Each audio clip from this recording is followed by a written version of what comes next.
Hello viewers, আমার হাতে পুজোর ঝুড়ি দেখে নিশ্চয়ই বুঝেই গেছো। আমি সকাল সকাল আজকে সেবকে চলে আসছি পুজো দিতে। ছুটির দিন, সারা দিনটা অনেক ঘুরবো, অনেক মজা করব, তাই দিনের শুরুটা পুজো দিয়ে শুরু করলাম। পুজো দেওয়ার পর আমরা ফাইনালি বাড়ির সবাই মিলে পৌঁছে গেলাম গাজলডোবাতে।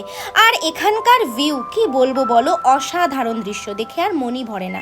সাথে তো আছে এখানকার বিখ্যাত চিংড়ির চপ, সাথে কাঁকড়া, ভ্যারাইটি মাছের ভাজা, ডিমের চপ, ধনিয়ার চপ থেকে শুরু করে রকমারি খাবার।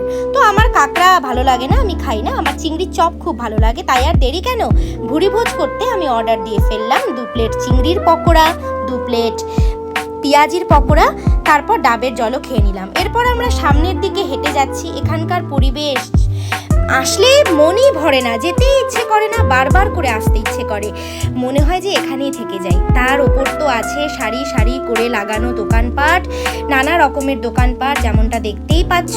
তো শুধু দেখলে হবে, এবার তো আবার কিছু খেতে হবে, খাওয়ার পালা। তো এখানে একটা দাদা বিক্রি করছে, যেমনটা দেখতেই পাচ্ছ, আনারস, পেয়ারা, কাপড়াঙ্গা মাখা, শশা মাখা এসব বিক্রি করছে। তো আমার আনারসটাই খেতে বেশি ভালো লাগে। তো মা নিয়ে নিল 2 প্লেট শশা, দিদারা নিয়ে নিল 2 প্লেট পেয়ারা। তো আমি বললাম ভালো করে একটু ঝালঝাল দিয়ে আনারসটা মাখো, যাতে আমি খেতে পারি, আনারস খেতে ভীষণ ভালো লাগে।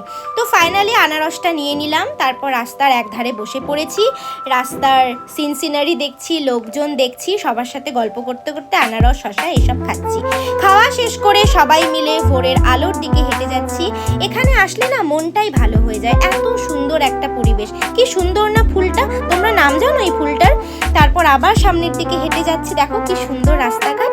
এই ব্রিজটা তো এখন অন্যতম না বিশেষ অ্যাট্রাকশন, এটা দেখতেই তো লোকজন আসে। কি সুন্দর পরিষ্কার পরিচ্ছন্ন, বাড়ির সবার সাথে একটা সেলফি নিয়ে নিলাম। তারপর আবার পেট ঠান্ডা করতে আখের রস খেয়ে নিলাম।